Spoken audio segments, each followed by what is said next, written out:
नमस्कार, आप देख रहे हैं AR न्यूज और मैं हूं आपके साथ आरती सिंह आजाद।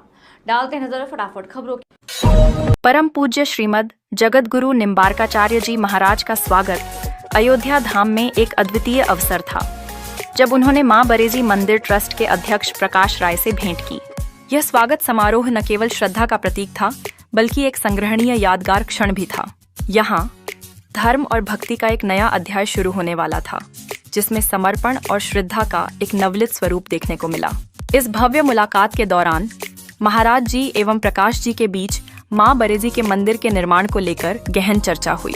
दोहों से भरे वातावरण में घोषणा की गई कि बिहार राज्य के भोजपुर जिले में स्थित जेठवार भट्ट में भव्य मंदिर का निर्माण कार्य प्रगति पर है। यह स्थान मात्र एक गांव नहीं, बल्कि महाराज जी की धरोहर है और यह उनके जीवन में एक विशेष स्थान रखता है। इनका सपना एक धाम का निर्माण करना है, जिसमें भक्तजन सांस्कृतिक एवं आध्यात्मिक अनुभव प्राप्त कर सकें। मंदिर का निर्माण कार्य चल रहा है, जहां मां बरेजी की महिमा और आशीर्वाद की कामना के साथ विभिन्न योजनाएं बनाई जा रही हैं। महाराज जी ने इस कार्य के प्रति अपनी भावनाएं और मार्गदर्शन प्रस्तुत किया। उनके ज्ञान का महासागर, जो सूत्रबद्ध रूप में भक्तों के सामने प्रकट हुआ, सबको प्रेरित कर रहा था। विश्वास और भक्ति के साथ यह सभा और भी रोमांचक हो गई।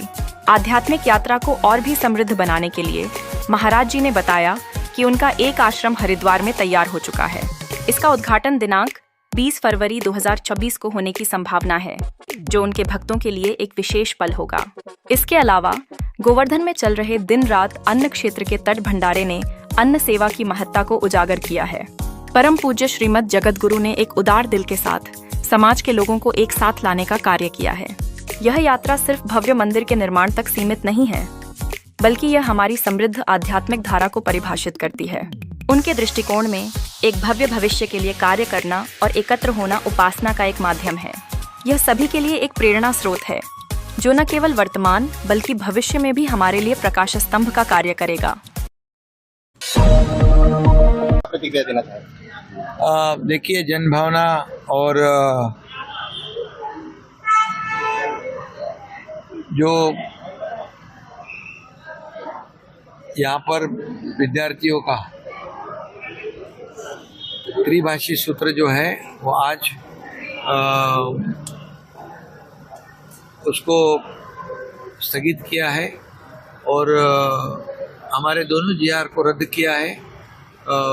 लेकिन एक जो कमेटी है हमारे डॉक्टर नरेंद्र जाधव इनके अध्यक्षता में, वो इसमें पूरी स्टडी करेगा और अपनी रिपोर्ट पेश करेगी।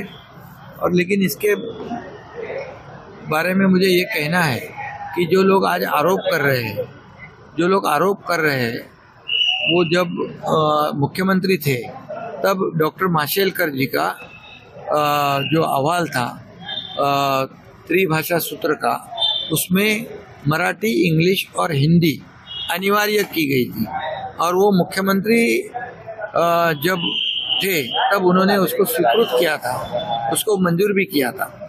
और दुर्भाग्यपूर्ण बात यह है कि सरकार में रहते हुए एक भूमिका निभाते हैं, सरकार के बाहर जब रहते तब दूसरी भूमिका निभाते हैं, और ये दुर्भाग्यपूर्ण बात है। लेकिन ये दोगली राजनीति हमारी सरकार, महायुति सरकार ने कभी की नहीं, कभी करेगी नहीं।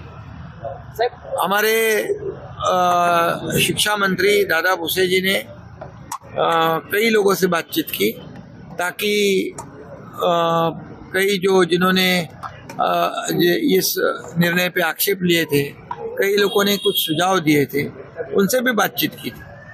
और हमारे शिवसेना की भूमिका पहले से रही है, मराठी मानुस की भूमिका, मराठी के लिए हमारे हिंदू हृदय सम्राट बाला साहब ठाकरे जी ने मराठी अस्मिता के लिए शिवसेना की शुरुआत की, और इसलिए मराठी हमने जो है कंपलसरी की थी, मराठी अनिवार्य की थी, लेकिन हिंदी अनिवार्य नहीं थी। इसके बावजूद जो राजनीति सिर्फ और सिर्फ चुनाव को सामने रखकर जिन्होंने की, उनको आज उनका जो असली चेहरा है वो लोगों के सामने आ गया है, ताकि वो जब मुख्यमंत्री थे तभी डॉक्टर माशेलकर जी की कमेटी का जो रिपोर्ट था उन्होंने स्वीकृत कर दिया, उसको मान्यता दी। और वही जब मुख्यमंत्री नहीं है, विरोधी पक्ष में है, तब हमारी सरकार को बदनाम करते और ये मराठी भाषा पर अन्याय हुआ, हिंदी भाषा को बढ़ावा देने का काम किया। बिल्कुल नहीं। हमारे सरकार ने, महायुति सरकार ने, शिक्षा विभाग ने मराठी को अनिवार्य किया है। इस मराठी भाषा को अभिजात भाषा का दर्जा दिया है। इसमें जो अंग्रेजी माध्यम के स्कूल है, अन्य माध्यम के स्कूल में भी मराठी अनिवार्य कर दिया। ये काम हमारे महायुति सरकार ने किया है। और मराठी की बात करने वाले जो लोग हैं, मराठी मानुस मुंबई से बाहर क्यों गया, इसका जिम्मेदार कौन है, ये भी जनता जानती है। और वही वही मराठी मानुस जो बाहर गया हुआ है, जो बाहर उसको जाने पर मजबूर किया, उनको फिर से मुंबई में लाने का काम हमारी सरकार कर रही है, SRA के माध्यम से, रीडेवलपमेंट के माध्यम से। और इसीलिए मैं इतना ही कहूँगा कि आज हमारी सरकार ने ये जो विवाद था उसको खत्म करने के लिए आज इसको निर्णय को स्थगित किया है, रद्द किया है। ये जो कमेटी है, ये एक्सपर्ट कमेटी जो है डॉक्टर नरेंद्र यादव जी के अध्यक्षता में होगी। ये विद्यार्थियों का हित देखकर, विद्यार्थियों का हित जानकर उनको आगे उनके शैक्षणिक क्षेत्र में आगे कोई दिक्कत ना हो, इसका पूरा ध्यान में रखकर रिपोर्ट बनाए, ऐसी हमारी सरकार की भूमिका है। पहले ये मुझे बताइए कि मुख्यमंत्री मराठी भाषा के विरोधी क्यों है? मुख्यमंत्री मराठी भाषा की विरोधी है, ये मेरा आरोप है। जाओ उनको बताओ। इसके अलावा जो समिति नरेंद्र यादव की रखी हुई नहीं, इतनी जोर जबरदस्ती करने की आवश्यकता क्यों? अब बाकी सारे विषय है, अपने यहाँ काश्तकार आत्महत्या कर रहे हैं, बाकी रोज ही विषय, कल से अधिवेशन शुरू होने जा रहे हैं, सत्र शुरू होने जा रहा है, तो बाकी के विषय उस पर बात करो ना। आप मराठी के पीछे क्यों पड़े? मराठी के बारे में आपके मन में इतना जहर क्यों है? मुख्यमंत्री तो मराठी के विरोधी है, या शायद मैं ऐसा कहूं तो गलत नहीं होगा कि महाराष्ट्र के जो द्रोही है या महाराष्ट्र के जो शत्रु कहना थोड़ा शायद ज्यादा होगा, लेकिन उनके ये गुलाम है क्या?